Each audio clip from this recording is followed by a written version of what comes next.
안녕하세요. 이번 시간에는 11번 문제부터 기출문제 만나보도록 하겠습니다. 이제 10개 남았죠, 여러분? 힘내시기 바랍니다. 이런 식으로 해서 ERP 회계이급 기출문제가 나오는구나. 나는 도전할 수 있겠구나. 이런 거 느끼는 시간 가지셨으면 좋겠어요. 자, 11번 살펴보시면요. 주식회사 유명의 본점 2021년도 3월 말 결산 시 소모품이 사용하지 않은 거, 이렇게 돼 있다는 건 자산이라는 거거든요. 소모품 사용하지 않은 게 450만 원어치가 있대요. 근데 장부 금액을 확인한 다음에 기말 결산 수정 분계를 하라고 하는데 저희 회사는 취득할 때 자산 처리를 하고 있다고 합니다. 3월 말 결산이라는 거 보시면 3월 달로 합계잔액 시산표를 한번 조회를 해볼까요, 여러분? 3월 달로 합계잔액 시산표를 조회를 하셔서 소모품 금액이 얼마인지를 확인을 해주셔야 돼요. 그러면 구입했을 때 소모품이라고 자산 처리를 했기 때문에 저희가 기말이나 3월 31일, 이제 여기는 3월 31일을 물어보고 있죠. 2021 03월 31일에 사용 안 한 소모품은 자산으로 두고 사용한 거는 소모품 B로 돌려놔야 되니까 3월 31일 시점에 1,050만 원 중에서 450 빼고 나머지는 사용한 거라는 거죠. 그럼 1,050만 원에서 450 빼면 얼마예요, 여러분? 600이죠. 600은 써버렸으니까 이 합계잔액 시행표에서 조회되는 차변의 소모품이 대변으로 감소하고 그리고 소모품 B라는 비용으로 대체하는 회계 처리를 결산 때 해야 되겠죠. 여기가 3월 말 결산이라고 가정을 했기 때문에 3월 말로 저희가 조회를 하셔야만 해요. 그래서 자산이 지금 1,050만 원이 되어 있는데 실제로 450만 자산으로 되어 있어야 되니까 600만 원은 비용 처리한다. 이렇게 보시면 되겠죠. 자, 12번 문제 보도록 하겠습니다. 2021년도 상반기 중에서 외상 매출금 발생금이 가장 큰 달은 언제니에요? 여러분 이렇게 월별로 비교할 때는요. 총계정원장이 가장 좋아요. 그래서 이렇게 외우시면 어떨까요? 월, 총, 달, 이렇게. 이거는 제가 이제 이렇게 수험생활 빨리 하시려고 하시는 분들한테 말씀을 드리는 건데 월, 총, 달, 비교하는 것은 총계정원장이 좋아요. 이렇게 이제 알고 계시면 좋을 것 같아요. 총계정원장 가셔가지고요. 외상 매출금을 조회하면 달별로 비교가 되는 게 되게 한눈에 12달게 보여져요. 총계정원장 가셔가지고요. 문제에서 물어봤던 게 상반기 중이니까 1월부터 6월달 거까지만 비교하셔야 돼요. 근데 보여지는 건 12달게 다 보여지거든요, 여러분. 볼까요? 여기 기간별로 되네요, 여러분. 여기 일별이고 월별 가시면 2021 1월부터 2021 06월. 다른 프로그램 스마트A 같은 경우는 이게 그냥 설정 기간이 안 되고 1년께 다 나오는데 ERP는 이렇게 나오니까 좋네요. 자, 그러면 상반기라고 하니까 2월부터 6월까지만 줘야 하면 혼란스러움이 없겠죠. 따라서 요때 외상 매출금이 가장 많이 발생한 월이면 외상 매출금은 자산이니까 차변을 고민해 보셔야 되겠죠. 여기 있네요. 5월달 2억 6,420만 원. 5월달 방금 제가 5월달이라고 했죠. 5월달 2억 6,420만 원. 5월달. 따라서 답은 3번으로 산출하시면 되겠네요. 자, 13번 문제 보도록 하겠습니다. 유명 본점에서 현금 지출이 가장 많았던 판매 비용 관리. 요건 또 이렇게 외우세요, 여러분. 현금을 물어보면서 크로스로 다른 계정 과목을 물어본다. 앞에서는 달별로 비교하는 거 월, 달, 총계정원장이라고 했잖아요. 근데 어떤 계정 과목을 물어보면서 현금 지출을 물어보는 거는 할 수 있는 게 일개표, 월개표밖에 없어요. 일개표, 월개표는 제가 강의 시간에 말씀드렸다시피 현금으로 지출한 거, 현금으로 수입한 거를 상단부에 현금 자리를 둬서 크로스로 체킹할 수 있도록 만들어 놓은 보고서거든요. 따라서 여러분 3분기라고 하니 3분기에 현금 지출이 가장 많았던 판매비와 관리비라고 하면 어떤 거가 있는지 이제 찾아보도록 할게요, 여러분. 그러면 지금 13번 문제를 푸실 때는 3분기니까 7월부터 9월까지 거를 보셔야 돼요. 1분기, 2분기, 3분기, 4분기 1년을 4번으로 나눠서 3분기 여기를 사실 가장 정확하게 표현하면 4분의 3분기라고 표현을 해줬어야 돼요. 그냥 3분기 이러면 이제 보통 다들 알겠지, 상반기처럼. 근데 이제 얘는 표현할 때 4분기 중에서 3분기 이렇게 표현을 해야 수험생들한테 조금 혼란이 없을 것 같아요. 이렇게 이런 개념으로 1년을 4번으로 나눴을 때 세 번째에 해당하는 분기는 7월부터 9월까지고요. 월계표를 열어보시는 게 좋을 것 같아요. 이렇게 월을 비교를 해야 되기 때문에 그래서 판매비와 관리비 중에서 현금 지출을 찾아보도록 할 텐데 이 문제가 조금 어려울 수 있어요. 월계표 가셔가지고요. 7월부터 9월까지 조회하셔가지고요. 판매비와 관리비를 비교를 해봅니다. 이제 일계표, 월계표는요. 저희가 조회한 그 기간 것만 가져와요. 합계잔액시장표는 누적된 걸 가져오거든요. 근데 이렇게 일계표, 월계표는 저희가 조회한 것만 가지고 와요. 그러니까 앞에 누적된 자료가 아니고 순수하게 7월부터 9월 건 이렇게 해석하시면 돼요. 따라서 판매비와 관리비는 손익계산서에 이제 매출액 마이너스 매출원가는 매출 총이익 마이너스 판매비와 관리비 여기죠. 여러분 이거 해석할 때 이렇게 읽으시면 돼요. 복리후생비가 총 1,419만 원 지출이 됐는데 그 중에 현금으로 지출된 거 여기 현금 보이시죠? 현금으로 지출된 건 739만 원이고 뭐 보통 예금 지출일 수도 있고 미지급금일 수도 있잖아요. 그런 것들이 680만 100원이다. 이렇게 해석하시면 돼요. 따라서 현금 지출이 가장 많은 건 이 자리를 읽으셔야 되는 거죠. 어떤 금액이 제일 큰지 보니까 복리후생비가 제일 크네요. 여러분 739만 원. 복리후생비 따라서 13번의 답은 1번 산출하시면 되겠습니다. 자 이제 14번 보시면 되겠는데요. 주식회사 유명의 본점 2021년 매출액이 가장 높은 분기는 언제인가 또 이렇게 물어보고 있어요. 그럼 이제 1년을 4개로 쪼개서 매출액을 비교를 해보셔야 되겠는데 다양한 방법으로 하실 수가 있을 것 같아요. 그런데 저희가 본문 따라하기일 때는 요거를 제가 조회를 안 해본 것 같은데 ERP 프로그램에는 뭐가 있냐면요. 기간별로 손익계산서를 볼 수 있는 게 있어요. 그래서 여기 보시면은 기간별 손익계산서 요걸 따닥 둘러보세요. 좋죠, 이런 거는. 그래서 여기 보니까 분기별, 반기별인데 저희는 분기별로 지금 물어보고 있죠. 그래서 4분의 1분기, 4분의 4분기가 앞서 문제에서 제가 표현법이 이렇게 돼야 된다고 말씀을 드린 거예요. 이렇게 하고 어떤 거를 물어봤죠, 여러분? 매출액을 물어봤어요. 그러면 그냥 이렇게 엔터 한번 쳐볼게요. 그럼 매출액 부분은 손익계산서에 두 가지가 합해진 건데 상품 매출하고 제품 매출이 합해져서 매출액이니까 상단부 보시면 되겠네요. 여기서 물어본 게 뭐예요? 가장 높은 걸 물어봤으니까 토탈 금액 가장 큰 거 보면 되겠네요. 네, 4분의 4분기가 가장 크네요. 14억 1천만 원으로 따라서 답은 4번 되겠죠?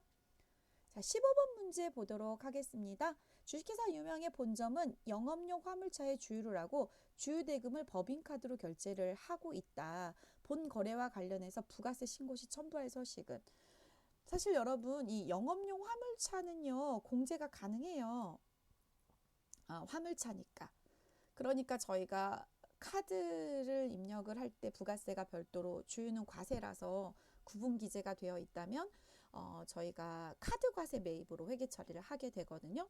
그럼 부가가치세 신고할 때 얘가 신용카드 과세 매입이다라는 걸 증명할 수 있는 서식지로 가야 되는 거예요. 그러다 보니까 당연히 뭐예요? 이건 그냥 풀 수 있겠는데요. 신용카드, 법인카드니까 신용카드 매출전표 등 수령 명세서가 부속 서류로 들어가야 되는 거죠. 자, 이제 16번 문제 보도록 하겠습니다.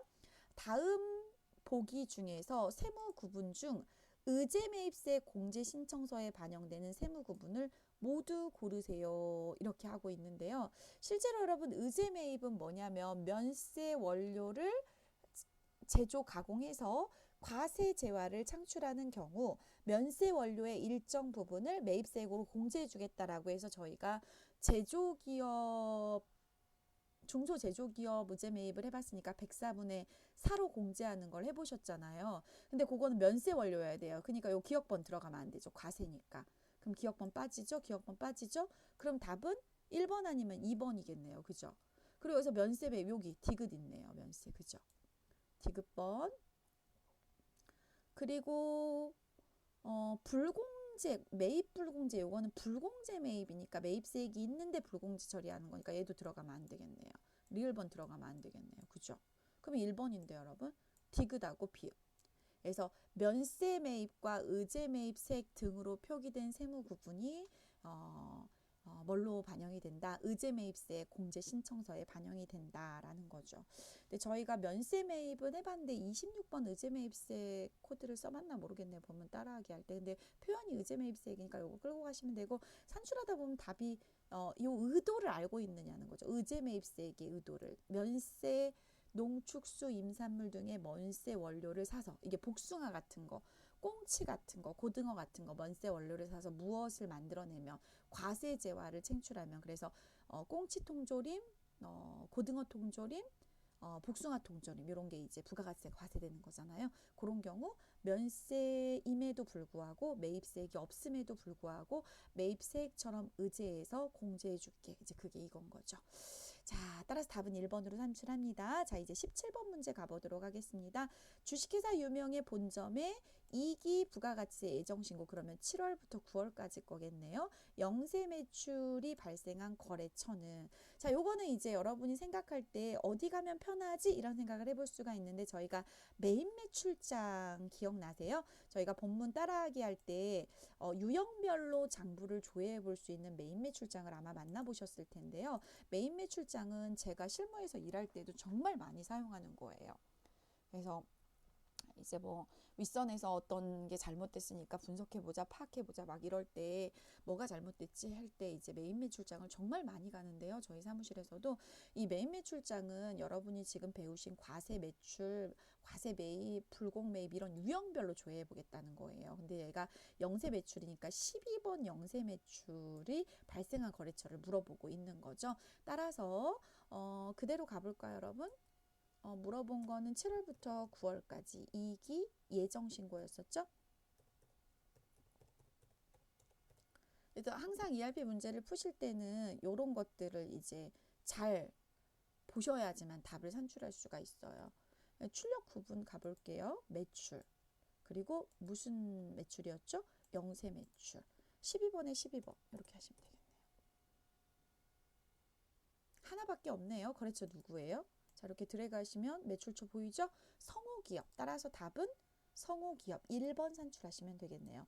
혹여 이런 게 이제 불공제 매입으로 나오거나 그러면 이제 54로 조회한다든지. 그래서 매입 매출장 아주 유용하게 쓰이니까 17번은 반드시 여러분이 자세하게 이제 이해하고 가시면 좋을 것 같습니다. 자, 18번 문제 보도록 하겠습니다. 주식회사 유명 본점의 1기 부가가치 예정이니까 1월부터 3월까지 거 조회하시면 되겠죠. 법인은 특별하게 케이스가 매출액이 아주 저조하지 않는 이상은 1년에 4번 부가세 신고를 하게 돼서 1기 예정 1월부터 3월, 1기 확정 4월부터 6월, 그리고 2기 예정 7월부터 9월, 그리고 2기 확정 10월부터 12월 이렇게 이제 조회를 하면서 가시면 돼요. 요때 공제받지 못할 매입세액에 대한 불공제 사유를 물어봤는데 방금 가셨던 매입 매출장은 실제로 이제 불공제 매입을 매입 매출장으로 조회는 할 수 있겠죠. 여기 한번 가볼까요? 열어놨으니까. 그래서 예정이니까 2021 01월 01일부터 2021 03월 31일까지 해서 이번에는 매입으로 가요. 그래서 불공으로 선택을 해요. 매입세 불공제 24 나오죠. 그래서 여기 보시면은 이제 매입세 불공제인데 현진 자동차로부터 3천만 원에 이거 승용차 하나밖에 없는 것 같으니까 비영업용 승용차 관련된 불공일 것 같아요. 그런데 여기에는 사유가 안 나오죠. 저희가 왜 접대 성격이다, 면세 사업과 관련된 지출이다, 토지의 자본적 지출이다, 승용차 관련이다 이렇게 매입세액에 대해서 왜 불공제인지를 선택해 주게 되잖아요. 그거는 이제 부속 서류 보셔야 되겠죠. 부속 서류 중에서 부가가치세에서 매입세액 불공제와 관련된 내역 관리하는 거. 매입세 불공제 내역 따닥 더블 클릭해서 가볼게요. 그래서 1월부터 시간 안에 풀어내셔야 되는 게 있어서 얘 같은 경우는 되게 긴장하면서 푸셔야 돼요. 이거 불러오기 한번 해볼게요. 예스. 들어오죠. 이렇게. 그래서 하나도 없는데요. 그러면 안 되고 이렇게 불러오기 버튼을 눌러서 입력되어 있는 자료를 조회해서 사용을 하셔야 되는 거죠. 비영업용 소형 승용차 구입 및 유지. 따라서 답은 4번으로 산출하시면 되겠네요. 18번의 답은 4번. 자, 19번 보도록 하겠습니다. 19번은 부가가치세 신고 시 주업종 코드는 무엇인가 라고 물어보고 있는데 저희가 처음에 회사 등록이라는 걸 진행을 했었잖아요. 그리고 나서 사업장 등록을 3일테크 본점과 3일태그 대구 이런 식으로 했었죠. 근데 그런 거 할 때 부가가치세 관련된 것은 사업장별로 신고 납부가 원칙이기 때문에 저희가 사업장을 등록할 때 부가가치세 관련된 뭐 총괄 납부라든지 이런 거를 거기서 세팅을 하셨어요. 그래서 이런 문제를 보실 때는 사업장 등록에 가셔야 돼요. 그래서 사업장 등록에서 관련되어 있는 업종 코드를 볼 텐데 본점을 물어봤어요? 지점을 물어봤어요? 본점을 물어봤네요.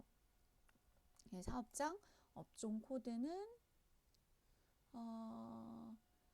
서비스 도소매업의 기계장치를 취급하고 있는 회사인데요. 신고 관련 사항에 보니까 제조업이라고 해서 322001 코드네요. 따라서 322001 제조업은 2번이 답으로 산출이 되겠네요. 자, 20번 문제 보도록 하겠습니다. 일기 예정신고 1월부터 3월이겠네요. 고정자산 매입 건수는 이렇게 물어보고 있어요. 그러면 실제로 이제 고정자산 매입 금액을 물어보면 부가가치세 신고서에 들어가면 되는데 제가 신고서 먼저 보여드릴게요. 일기 예정으로 부가세 신고서. 근데 얘는 건수를 물어봤네요. 회계관리 쪽으로 가셔서 부가가치세 관리 가셔가지고요. 부가세 신고서에 가셔가지고 1월부터 3월까지 한번 조회해 보도록 하겠습니다. 원래 고정자산 매입분 불러오기 버튼 눌러주시고요. 고정자산 매입분은 여기 11번으로 들어온다고 했잖아요. 기억나세요? 근데 여기에 지금 고정자산 매입분이 있는데 이게 건수 자체는 사실 보여지지 않기 때문에 저희가 여기에 동반되는 부가세 부속 서류가 뭐가 있다고 했냐면 건물 등 감가상각 취득 명세서를 같이 첨부해서 제출해야 된다 그랬죠. 따라서 여기에서 조회를 해서 불러오기를 한번 해보시면 어떨까요? yes. 그러면 총 두 건이네. 하나는 기계장치 매입이고 하나는 차량 운반구 매입이네. 이렇게 이제 보실 수가 있잖아요. 그러다 보니까 두 건 답은 2번으로 산출하시면 되겠네요. 따라서 답은 공정자산 매입 건수 2번. 2번이 되겠습니다. 자, 여러분 제가 여러분한테 이제 저희 교재로 기출문제를 풀어드리면서 계속해서 답안을 체크를 하면서 풀어드리고 있는데요. 실제 건물 등 감가상각 취득 명세서를 1월부터 조회를 하게 되면 매입 건수가 2건이에요, 여러분. 근데 저희 교재 답이 531페이지에 20번에 1번으로 되어 있네요. 근데 저희가 데이터를 건드리지 않고 지금 문제를 풀고 있기 때문에 답은 2건이 맞아요, 여러분. 다시 볼까요? 다시 보도록 하겠습니다. 다시 보시면은 일기 예정, 기간을 잘 보셔야 되겠죠. 1월부터 3월까지가 일기 예정이고 일기 예정을 조회를 했더니 두 가지가 이렇게 나오더라. 그래서 이렇게 2건 됐네요. 그래서 이 2건이라서 답은 2번으로 확인을 하시면 되겠습니다.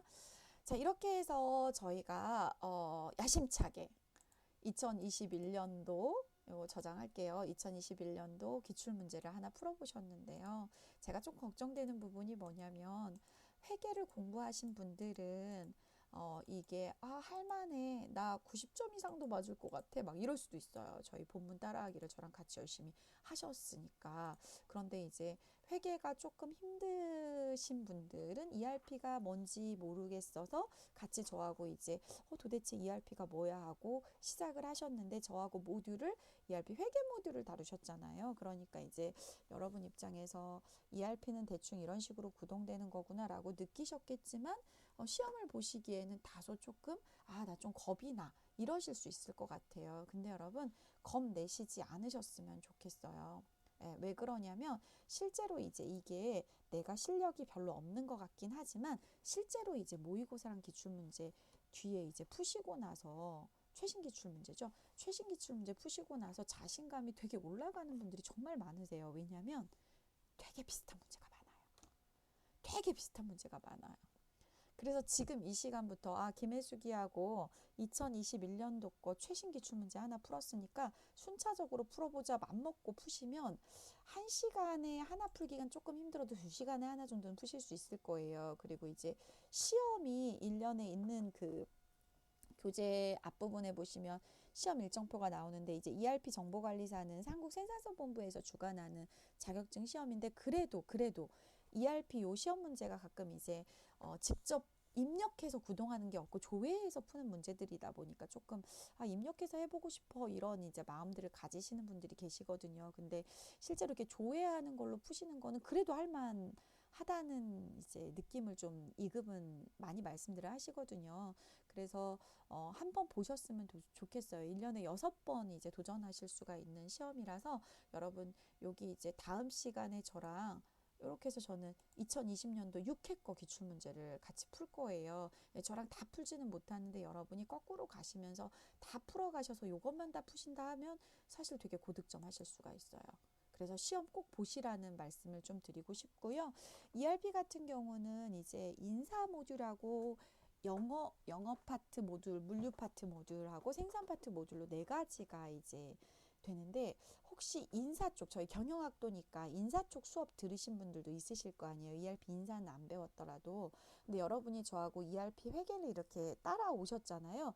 그러면 그 느낌으로 ERP 인사를 가실 수가 있을 것 같아요. 그래서 나 회계 조금 관심 있어서 그동안 계속 공부를 해왔어.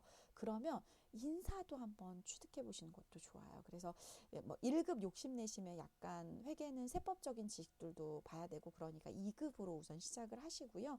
인사 쪽도 2급으로 시작을 하셔서 두 급수 같이 보면 두 과목 할인해서 이제 접수비도 좀 할인을 해주고 있거든요. 그래서 여러분 방학 때 같은데 조금 시도를 해보시는 게 어떨까 싶습니다. 그래서 앞서 말씀드린 대로 2급 같은 경우는 이론 과락이 40점이고 실기 과락이 40점이니까 두 개 각각 40점 이상은 맞으셔야 돼요. 그리고 평균이 60점이에요. 근데 1급은 과락이 60점이에요. 이론 60점, 실기 60점에다가 평균이 70점이라서 1급 보시는 분들이 가끔인데 그런 분들은 이제 세법적인 것도 좀 잘 아셔야 돼요. 세법적인 게 이제 진입이 되기 때문에. 그래서 여러분이 1급을 접수하겠다 싶은 분들은 지금 이 강의 들으시는 분들 중에서 제가 더존 스마트 A로 FAT 회계실무 1급, TAT 세무실무 2급, TAT 세무실무 1급 이런 거 이제 가끔 더존 스마트 A로 강의했던 거를 강의 중에 좀 말씀을 드렸을 거예요. 지금 국세청 홈택스에 신고 많이 들어오는 거다. 그래서 이제 제 거 아차클 유튜브에서 그것도 좀 들으세요라고 말씀을 드린 것 같긴 한데 여러분이 이제 욕심을 좀 내시면 회계랑 세무 쪽으로 내가 진로 결정을 한다 그러면 그게 이제 다 연결이 되어 있어요. 그래서 그쪽 자격증에 세무 쪽도 좀 해보시고 그게 자신감이 생기면 ERP 회계 1급도 좀 도전해 보시면은 굳이 강의 안 들으시고 여러분 실력으로도 어느 정도는 커버가 되지 않으실까 그런 생각이 듭니다. 그래서 여러분 제가 이제 이번 시간 강의 마무리하면서 제가 말씀드리고 싶은 게 요거예요, 여러분. ERP 회계시험 접수를 꼭 하자. 공부한 결과 꼭 자격증을 내 손 안에. 그러면 꼭 이걸 해야 됩니까? 이렇게 물어보시는 분들이 진짜 있어요. 왜냐면 좀 하기는 싫은데, 누구는 좀 하는 것 같은데, 내가 이걸 해갖고 취업에 도움이 될까? 나는 어차피 이쪽으로 안 갈 건데, 내가 공부한 거에만 의의를 두고 자격증은 좀 안 하고 싶어. 하세요. 하세요. 분명히 말씀드리지만 여러분이 ERP 자격증을 가져가셨을 때 그 자격증을 여러분 손안에 넣었을 때 자신감이 아마 구직활동 하실 때 분명히 이제 도움이 되실 거고 진짜 이렇게 긴 시간 동안 강의를 들어오셨으면 그거에 대한 결실을 가져가셔야죠. 근데 내가 되게 잘하는 것 같잖아요. 근데 실제로 이제 그 뚜껑 열어갖고 자격증 시험을 보면 진짜 점수에 충격받으시는 분들도 있어요. 어머, 내가 50 몇 점으로 떨어져? 막 이렇게. 그러니까 내가 되게 잘하는 줄 알고 있었는데 실제로 체크해 보니까 내 실력이 이렇게 정확성 면에서 조금 떨어지는구나. 그럼 나는 앞으로 이 공부 말고도 다른 공부를 할 때도 좀 정확성 부분이 내가 떨어지는 아이라고 생각이 드니까 조금 신중하게 문제를 한 번 더 패스하기 전에 읽고 가보자. 뭐 이런 거를 이제 시험 공부하시면서도 느끼실 수가 있잖아요. 자, 단언컨대 ERP 회계 공부하셨으니까 ERP 회계 2급 꼭 내 손 안에 가져가자라는 거 하나. 그리고 여러분 삶은 살며 사랑하며 배우는 거라고 제가 계속 아마 강의할 때 말씀을 드렸을 거예요. 여러분의 삶이 행복하려면 배움이 항상 그 안에 끼어 들어가 있단 말이에요. 그럼 어차피 공부하고 어차피 배우는 거 조금 더 내실 있게 가자는 거죠. 그래서 여러분 한번 이제 여러분 구인 활동하는 사이트들 한번 들어가서 ERP 더존 이렇게 한번 쳐보세요. 그러면 실제로 ERP가 대기업에서 쓰고 있는 더존에서 개발하고 있는 ERP, 뭐 중소기업에서 쓰고 있는 ERP, 근데 지금 여러분이 배우시는 게 아이큐브 ERP라고 하는 건데 제가 지금 기업 실무 담당자들하고 대화해보면 아이큐브 ERP 쓰시는데 되게 많으세요. 예. 그래서 여러분이 경영학도로서 가야 될 길이 여러 길이 있겠지만 마케팅을 하시든 인사를 하시든 회계를 하시든 생산 파트를 하시든 ERP를 구동하는 회사에서 앉아서 사무적으로 업무를 보신다면 당연히 이제 ERP를 알고 계시면 경쟁력이 있는 거죠. 이번 시간 강의 여기서 마무리하고요. 다음 시간에는 이 다음 회차 기출문제로 만나 뵙도록 하겠습니다.